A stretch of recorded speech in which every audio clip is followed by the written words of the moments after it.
بعضی زنان خیلی ناشکر و ناسپاس هستند، از شوهرانشان ناسپاسی می کنند، با اندک نافهمی می گویند از تو هیچ خیری ندیدم، عمرم با تو خزان شد.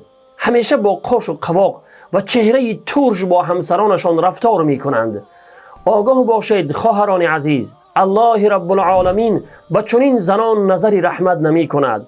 پیامبر خدا صلی الله علیه و سلم می فرمایند الله متعال نظری رحمت نمی کند به آن زنی که از همسرش ناشکری و ناسپاسی می کند در حالی که از او بنیاز نیست. روایت حاکم. وای بر حال آن زنی که از رحمت الله محروم شود.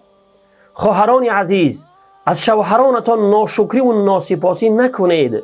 زندگی پستی و بلندی دارد، کمبودی ها در زندگی همیشه هست، ولی شما کاری کنید که با این همه ناشکری و ناسپاسیتان از رحمت الله محروم نشوید.